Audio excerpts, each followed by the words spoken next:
வைக்கிறதுக்காக நீ ஊர் அழைச்சு விருந்து கொடுத்தேன்னு சொன்னா, கல்யாண பத்திரிகை அடிக்கிற, இதுக்கு வந்து ஊரெல்லாம் அழைச்சு விருந்து கொடுக்குறேன்னு சொன்னா, ஒரு ஏழை அது மாதிரி வாங்க நினைச்சு கடன் வாங்குறான், வட்டிக்கு வாங்குறான், வீடு வாசல் அடகு வைக்கிறான், நொந்து சாவுறான். இந்த சமுதாயத்தில் பிறந்ததுக்காக வேண்டி நினைச்சு பாக்குறீங்களா?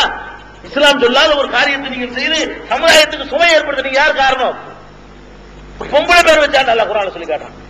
இன்னி சமைத்து இம்ரானுடைய மனைவி இம்ரானுடைய மனைவி என்றால் மரியம் அலைஹிஸ்ஸலாம் அவர்களுடைய அம்மா. மரியம் அலைஹிஸ்ஸலாத்தை பெற்றெடுத்தவனே இன்னி சமைத்துஹா மரியம், யா அல்லாஹ் என் குழந்தைக்கு நான் மரியம் என்று பெயரிட்டு விட்டேன். இன்னி உய்துஹா பிக வ ذُرِّيَّتَهَا மின ஷைத்தானிர் ரஜீம், ஷைத்தானை விட்டு நான் பாதுகாப்பு தேடுறேன் அல்லாஹ்னு பேர் அவங்க சூட்டி விட்டு என்னஞ்சாங்க, அல்லாஹ்ட்ட பாதுகாப்பு தேடினாங்க. அந்த காலத்துல யாரு வாழ்ந்தா? இம்ரானுடைய மனைவி வாழ்ந்த காலத்துல பெரிய நபி வாழ்ந்து கொண்டிருக்கிறார், ஜக்கரியா நபி. ஜக்கரியா நபி தான் மரியம் அலைஹிஸ்ஸலாத்தை எடுத்து வளர்த்தாங்கன்னு குர்ஆன் சொல்லுது. கப்பலஹா ஜக்கரியாவை பொறுப்பேற்றுக் கொண்டு மரியமை வளர்த்தான்னு எல்லாம் சொல்லி காட்டுறான். அப்ப அந்த குழந்தை பிறந்தவன பொறுப்பேற்றுக் கொண்டவர் யார்? ஜக்கரியான்னு சொன்னா அவ்வளவு பெரிய நபி இருந்திருக்கிறாரு. பேர் வைக்கிறதுக்கு இப்படி சடங்கு இருந்தா ஜக்கரியா நபியை கூட்டிட்டு வந்து வச்சிருக்கணுமே. பெரிய அசர்த் அவங்க தானே, அன்னைக்குள்ள பெரிய ஆலிம்ஸ் அவங்க தானே, பெரிய முகலான் அவங்க தானே. அவங்க இருக்கும்போது அவங்களையும் கூப்பிடல. இந்த அம்மா நாட்டுக்கு வந்து தானாவே நான் பேர் வச்சுக்கிட்டேன். இதான் இஸ்லாம். பேரை நீங்களே வச்சுக்கிற வேண்டியதான். பேரை கூட வச்சு ஒட்டிட்டு போறவரு யாரெல்லாம் இந்த மாதிரி பேரை வச்சுட்டா நீங்க நல்லபடி ஆக்கிவேன்னு சொன்னா அது உள்ளத்துல இருந்து வரும். என்னை கூப்பிட்டு பேர் வைக்க கூப்பிடுவீங்க. நான் என்ன உங்க புள்ள நல்லா இருக்குது எனக்கு என்னங்கிறேன், உங்க புள்ள நல்லா வரணும் எனக்கு என்ன இருக்குது, கொடுக்கிற காசுக்கு சொல்லிட்டு போவேன், அவ்வளவுதான். அப்ப உங்க புள்ள நல்லா இருக்கணும் நீங்க நினைப்பீங்க, நான் நினைக்கிற அவசியம் கிடையாது.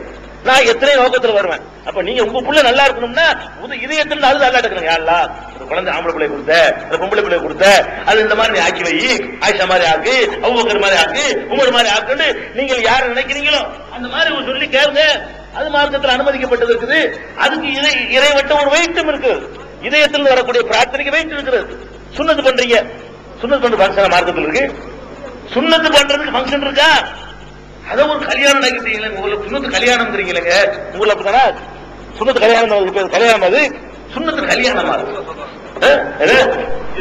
இங்க கிடையாது. எங்க ஊர்ல சுன்னத்து கல்யாணம் பேரு சுன்னத்து கல்யாணம் சொல்லி நாங்கெல்லாம் சின்ன பிள்ளையா இருக்கும் என்ன செய்வாங்கன்னா சுன்னத்து பண்றதுக்காக வேண்டி புது ட்ரெஸ் எடுத்து நகையெல்லாம் போட்டு குதிரையை வர வச்சு மாப்பிள்ள மாதிரி ஏறி உட்கார வச்சு தெருவா ஊர்வலம் விட்டு காலையில ராத்திரி சுன்னத்து பண்றதுக்கு மத்தியானம் 2 மணிக்கு உட்காருவாங்க. ராத்திரி 8 மணிக்கு வந்து இறங்கணும் அடுத்து போடுவாங்க. இந்த வேலைக்கு உங்களுக்கு இதுக்கு விருந்து, இதுக்கு பாரதூரமான செலவு, வீடு விடா மாப்பிள்ளை பாடு கொடுப்பாங்க, கல்யாண மாப்பிள்ளை கொடுக்குற மாதிரி இந்த மாதிரி எல்லாம் பண்றீங்களா சுன்னத்து கல்யாணம்னு? சுன்னத்துக்கு நான் கேட்கிறேன், நபிகள் நாயகம் ஸல்லல்லாஹு அலைஹி வஸல்லம் பேர பிள்ளை இருந்தாங்கல்ல, ஆம்பளை பிள்ளை அவங்களுக்கு கொடுத்தா எல்லாம் எடுத்து நான் விட்டுருங்க வேணாம். பேர பிள்ளை இருந்தாங்களா இல்லையா? ஹசன் இருந்தாங்கல்ல, ஹுசைன் இருந்தாங்கல்ல, அவங்களுக்கு சுன்னத்து பண்ண தேதி என்ன சொல்லுவாங்க? யாரா சொல்லுவாங்க? ரசூல் ஸல்லல்லாஹு அலைஹி வஸல்லம் நரமுடி எத்தனை ஹதீஸ் இருக்குது. ரசூல் ஸல்லல்லாஹு அலைஹி வஸல்லம் சிரிச்சா எத்தனை பிள்ளை தெரியும்னு ஹதீஸ் இருக்குது. பெருமானார் ஸல்லல்லாஹு அலைஹி வஸல்லம் ஒவ்வொரு விஷயத்தையும் அறிவிக்கிற சஹாபாக்கள் ஹசனுக்கு ஹிஜ்ரி 7ஆம் ஆண்டு ரபீஉல் அவ்வல் மாசம் சுன்னத்து பண்ணாங்கன்னு ஏதாவது சொல்லிருக்கணும்ல? சொல்லல. ஏன் சொல்லல? அதுக்கு ஃபங்க்ஷன் இல்ல, யாருக்கும் சொல்லல. ரசூலுல்லாஹ் சொல்லல, அதெல்லாம் தெரியல. சுன்னத்தை செய்யலன்னு சொல்ல முடியுமா? இதுக்காக வேண்டி ஹசனுக்கு சுன்னத்து செய்யப்படலன்னு சொல்லுவீங்களா? சொல்ல முடியாது. ஹுசைன் ரலியல்லாஹு அன்ஹு சுன்னத்து செய்யப்படலன்னு சொல்லுவீங்களா? சுன்னத்து பண்ணி இருப்பாங்க கண்டிப்பா. அப்படி ஊகிச்சுதான் சொல்ல முடியுமே தவிர சுன்னத்து பண்ணினாங்கன்னு உங்களுக்கு ரெக்கார்டு இல்ல. ஏன் இல்லை என்று சொன்னா அது ஒரு விழாவாக, அது ஒரு நிகழ்ச்சியாக நபி ஸல்லல்லாஹு அலைஹி வஸல்லம் காட்டவில்லை. காட்டி இருந்தால் விழா நடத்தி 50 பேர் தெரிஞ்சிருக்கும். சஹாபாக்கள் கேட்ட 10 பேர்ல ஒருத்தர் அறிவிச்சிருப்பார். ஒருத்தர் அறிவிக்கலையே. ஏன் சுன்னத்துக்கு விழா நடத்துறீங்க? சுன்னத்து பண்றதுக்காக வேண்டிய ஒரு பாரதூரமான சுமையை மக்கள் மீது சுமத்துறீங்களா? ஏழை பாலை கட்டுப்படி ஆகுமா? எத்தனை ஊர்கள் கண்ணீர் வடிக்க வேண்டி இருக்கிறது. சென்னையில எல்லாம் ஏழை குழந்தைகளுக்கு சுன்னத்து செய்யற விழா நடத்திக்கிட்டு இருக்காங்க. சமூகத்தை இது ஒரு தேவையா? அதுக்கு என்ன செலவுன்னு நீங்க விழா நடத்துறீங்க? நீங்க ஏற்படுத்தின கதி எத்தனையோ குழந்தைகள் அங்க லிஸ்ட் எடுக்க போனா சென்னையில நம்ம சகோதரர்கள் தமுகவுடைய சகோதரர்கள் வந்து ஏழை குழந்தைகளை சுன்னத்து பண்றதுக்காக லிஸ்ட் எடுக்க போறாங்க. 18 வயசு 19 சுன்னத்து பண்ணல, ஏன்னா வசதி இல்லைங்கிறான். அந்த மாதிரி வருது லிஸ்ட். அப்ப நீங்க ஒரு சுன்னத்து என்ற காரணத்துக்காக வேண்டி செய்ய விடாம ஆக்குறீங்க, இல்லைன்னா வட்டி கடனாகி நாசமாக்கிட்டு இருக்கீங்க. இது தேவையா? உங்கள்ட்ட காசு செஞ்சு ஏழை என்ன செய்வான்? வசதி இருக்கிற நீங்க வேணாலும் மட்டும் போயிருவீங்க. உங்களை பார்த்து ஒருத்தர் கஷ்டப்படாத நீ பொறுப்பாளி இல்லையா? உங்களை எல்லாம் கேட்க மாட்டானா?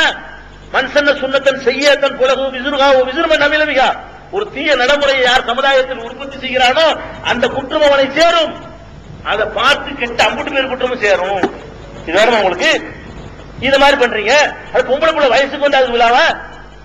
இதெல்லாம் எதுக்கு உண்டாக்குனாங்க? மொய்ங்கிற சமுதாயத்தில் இதெல்லாம் தேவை. மொய்ன்னு ஒண்ணு இருக்குது வேற சமுதாயங்கள்ல. இஸ்லாத்துல மொய் கூடாது, அன்பளிப்பு தான் இருக்கு இஸ்லாத்துல. மொய்னா அர்த்தம் கொடுத்ததை திருப்பி வாங்குறது பேர் மொய். இன்னைக்கு கொடுத்துருவோம், அவன் எழுதுனா மைக்கு போட்டு அறிவிப்பாங்க பல ஊர்கள்ல. இன்னும் இந்த ஊர் இத்தனை நம்பர் வீட்டை சேர்ந்த இன்னார் இன்னும் தரவில்லை என்பதை அறிவித்துக் கொள்கிறோம், அன்போடு தெரிவித்துக் கொள்கிறோம் மைக்க போட்டுட்டு இதுக்கு பயந்துட்டு கொண்டாந்து எழுதிட்டு போயிருவாங்க. எப்ப அன்னைக்கு 100 ரூபாய்க்கு மொய் வச்சாருன்னா திருப்பி கொண்டா 100 ரூபாய் செய்யணும். அதான் மொய்ங்கிறது. மொய்ங்கிறது என்னன்னா வசூல் பண்றதுக்கு ஒரு வழி. கொடுத்ததெல்லாம் வசூல் பண்ணுவா இல்லையா? அந்த காலத்துலங்க ஒருத்தன் வந்து நிறைய கல்யாணம் செஞ்சிருப்பான், பிள்ளையே இருக்காது, ஒரே பொம்பளை பிள்ளை தான். இந்த பொம்பளை பிள்ளை வச்சு அப்படியே வசூல் பண்ணணும். என்ன செய்யறது? அதுக்காண்டி காது குத்துக்கு ஒண்ணு, அப்புறம் வயசுக்கு வந்ததுக்கு ஒண்ணு, பிறந்ததுக்கு ஒண்ணு, அதுக்கு ஃபங்க்ஷன் வச்சு விட்டுருவான். ஏன்னா 5 பிள்ளைக்கு செஞ்சிருக்கான், இவன் ஒரு பிள்ளை தான் இருக்குது, வசூல் பண்றது ஒரு 5 ஃபங்க்ஷன் வேணும். இதுக்காக வேண்டி உண்டாக்குனாங்க இந்த மாதிரியான ஃபங்க்ஷன்கள் எல்லாம். இது மார்க்கத்திலேயே நாகரிக சமுதாயத்துக்கு தேவையானது இல்ல. இது இந்த பெண் குழந்தைகள் பருவமடைகிறதுக்காக வேண்டி நடத்துகிற விழா. எதுக்கு விழா நடத்துறீங்க? வசூல் பண்ண நடத்துறாங்க. நம்மள என்ன இருக்குது? கொடுத்த அன்பளிப்பை திருப்பி வாங்குறவன் கக்கி விட்டு சாப்பிடுகிற நாயை போன்றவன் நாங்க சுசலாசமா. அன்பளிப்பை கொடுத்தா நினைச்சு கூட பார்க்க கூடாது. அன்பளிப்பா கொடுத்து முடிஞ்சு வச்சுக்காத. அப்புறம் அது வரும் என்றோ அதுக்கு 10 மடங்கு பெருசா தருவான் என்றோ அதையே திருப்பி தருவான் என்று எதிர்பார்த்தால் அவன் ஒரு நாய்க்கு சமானம் என்று சொன்னார்கள் என்று சொல்லாசலும். அன்பளிப்பு தான் இஸ்லாத்தில் உண்டு. இந்த சமுதாயத்துக்கு எதுக்கு இந்த நிகழ்ச்சி நான் கேட்கிறேன். அப்ப நான் கேட்கிறேன், இந்த பெரிய மனுஷி ஆகுறதுக்குன்னு ஒரு நிகழ்ச்சி போயிருங்க, பூப்பெய்தல் அப்படின்னு சொல்லி விழா நடத்துறீங்களே, பல பகுதியில் ஃபேஷன் ஆகிட்டு வந்துட்டு இருக்கு, இல்லாத ஊர்லாம் புதுசா உண்டாகிட்டு இருக்கிறது. இப்படி ஒன்னு மார்க்கத்தில் இருந்தா நபிகள் நாயகம் ஸல்லல்லாஹு அலைஹி வஸல்லம் மகள் ஃபாத்திமா ரலியல்லாஹு அன்ஹா அவர்கள் எந்த வருஷம் பெரிய மனுஷியானாங்க சொல்லுங்க பார்ப்போம். இருக்கணும்ல, ரசூலுல்லாஹ்வுடைய எல்லா ரெக்கார்டும் இருக்குல்ல, எடுத்து காட்ட சொல்லுங்க பார்ப்போம். ரசூல் ஸல்லல்லாஹு அலைஹி வஸல்லம் மகள் ஃபாத்திமா அவர்கள் ஹிஜ்ரி 3வது ஆண்டுல அவங்க வந்து பெரிய மனுஷி ஆனாங்க. இருக்கணும்ல? இல்ல. ஏன் இல்ல? சொல்லல, விழா நடத்தல, ஊருக்குலாம் தம்பட்ட அடிக்கல. அதெல்லாம் வீட்டுக்குள்ள அவர்கள் தெரிஞ்சு வச்சுக்கிற வேண்டியது. இதெல்லாம் விழா நடத்தினா தெரிய போதா?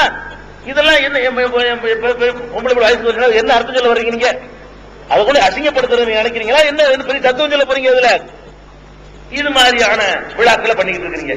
பேர் வைக்கிறது அப்படி, கல்யாணம் பண்றீங்க, கல்யாணத்துல பண்ற அக்கிரமம் கொஞ்சம் கொஞ்சமா பண்றீங்க. நபி வழியை பத்தி பேச நமக்கு தகுதி இருக்குதா? அன்னைக்காகவும் சுண்ணத்தின் மேடையில பேசிக்கிறீங்க, அந்த திருமணத்துல பேசுறீங்க. நிக்காக என்னுடைய நபி வழி, எங்க நபியுடைய வழி, யார் புறக்கணிச்சானோ அவன் என்னை இன்னைக்கு செய்த நிக்காக சுண்ணத்து நபி வழியா? நீங்க நடத்துகிற நீங்க பேண்ட் வாத்தியத்தோடு நடத்துற நிக்காக நபி வழியா? ஊரை வளைச்சு பந்தல் போடுற திருமணம் வந்து நபி வழியா? வரதட்சணை வாங்குறது வந்து நபி வழியா? சாஸ்திரம் பார்த்து செய்யற திருமணம் நபி வழியா? நல்ல நாள் கெட்ட நாள் பாக்குறீங்களே, ஒரு மனுஷன் போய்கிட்டு, உங்களை மாதிரி ஒரு மனுஷன் போய்கிட்டு நல்ல நாள் பார்த்து சொல்லுங்க. அவனுக்கு நல்ல நாள் தெரியும், அவன் நல்ல நாள் தெரியுமா? முதல்ல நல்ல நாள் பார்த்துக்கிட்டு வந்து பள்ளியாசல சேர்றா, 3ஆம் நாள் கட்டி விட்டுறாங்க, அவனுக்கு நல்ல நாள் தெரியல. எந்த அசத்து நல்ல நாள் பாக்குறாரோ அந்த அசத்து ஒரு ஊர்ல போய் சேர்றாரு, 3 நாள் பெட்டிக்கிட்டு எழுப்பிடுறாங்க, 3 நாள் அனுப்புறாங்கிற அவனுக்கு தெரியல.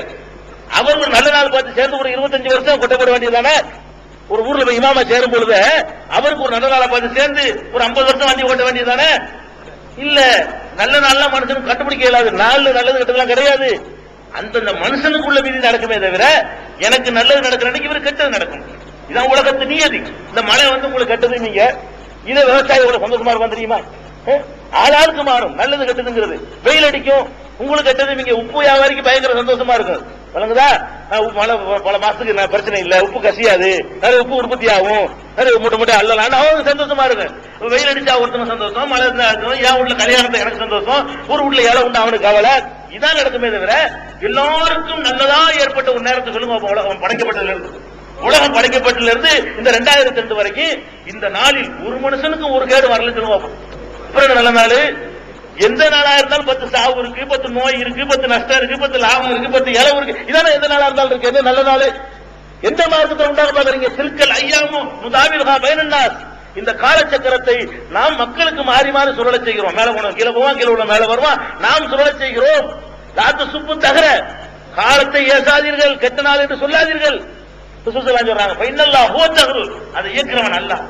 அல்லாஹ் காலத்தை இயக்கி கொண்டிருக்கும் பொழுது இது காலத்தை குறை சொல்றாங்க. நீங்க என்ன பண்றீங்க? கல்யாண பேச்சு ஆரம்பிச்ச உடனே அசத்து நல்ல நாள் சொல்லுங்க. அவருக்கு என்னைக்கு ஃபங்க்ஷன் இல்லாம இருக்கு அதை சொல்லிடுவாரு.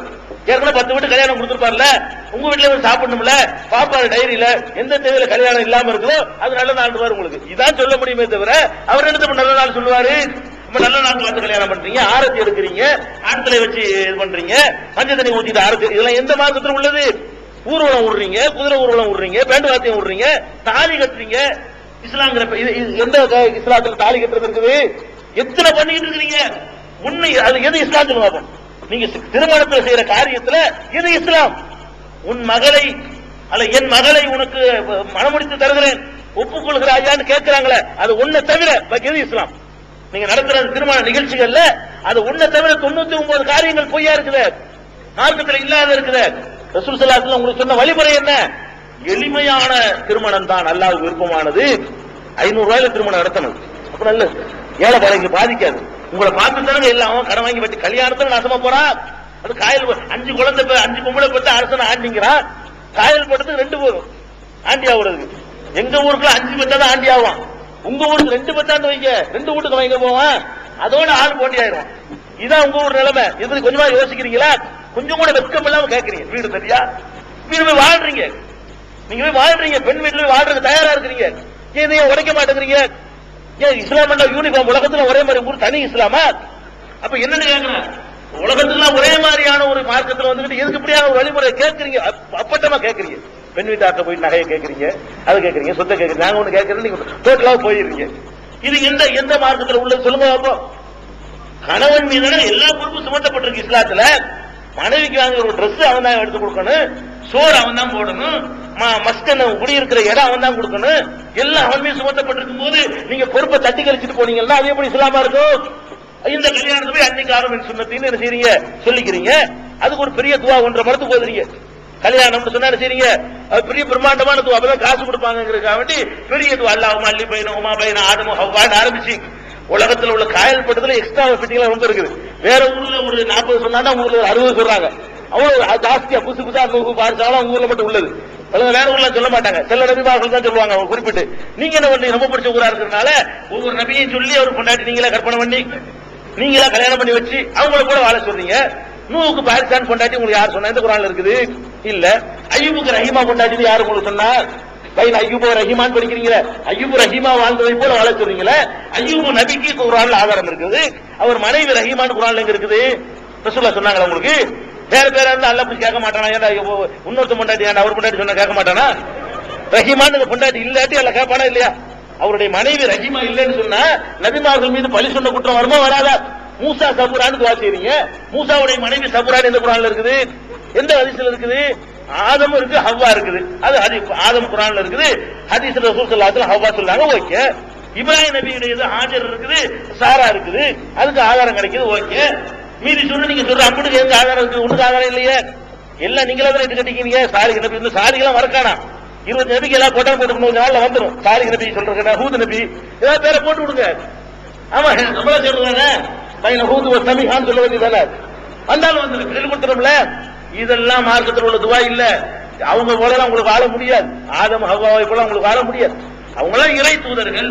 அவங்க எவ்வளவு கஷ்டம் கொடுத்தாங்க தாங்கிக் கொள்வார்கள். அந்த மாதிரியான வாழ்க்கை நமக்கெல்லாம் வாழ முடியாது. ஐயூப் ரஹீமான் வச்சுக்கிறோம் இருந்தாங்க, அவங்களுக்கு வாழ முடியுமா? உங்களுக்கு லாத்து ஹம்மில்லா மாலா தாக்கத்துலனா எல்லாம் எங்களுக்கு சக்தி இல்லாத எங்களுக்கு தந்துராதுன்னு கேட்கணும். எனக்கு நல்ல யூசுப் ஜுலைஹா வரையா? யூசுப் ஜுலைஹா வேற. யூசுப் ஜுலைஹான்னு சொல்ல அவங்க ஜுலைஹான் பேர் இருக்கா முதல்ல குர்ஆன்ல? ஜுலைஹாங்கிற பேராக ஹதீஸ்ல இருக்குதா? அது எந்த லாங்குவேஜ்? அரபிலையாவது சொல்லாச்சு இருக்கா? ஜுலைஹாங்கிற சொல்ல அரபு மொழியிலாச்சு இருக்குதா? இல்ல. அப்ப ஜுலைஹாங்கிறது யூசுப் நபி பொண்டாட்டி பேரு குர்ஆன்ல இல்ல, ஹதீஸ்லயும் இல்ல. ஒரு பெண்ணுன்னு வருது, அசீசுடைய மனைவின்னு வருது. அந்த பொம்பளை சரியில்லை, கேரக்டர் சரியில்லாத பொண்ணு அப்படின்னு வருது. எஜமானியா இருந்துகிட்டு வேலைக்காரரை வந்து அவர் தப்பான பொண்ணு நடத்திக்கு அழைக்கிறாரு, அழைச்சிட்டு நியாயப்படுத்தினாரு. ஊருக்கு பிள்ளைகளை அழைச்சு வைக்க சரிதான் சொன்னாரு. அது மட்டும் பத்தாவது இல்லாம இவர் ஜெயிலுக்கு போட்டு சென்று அம்மா இதான்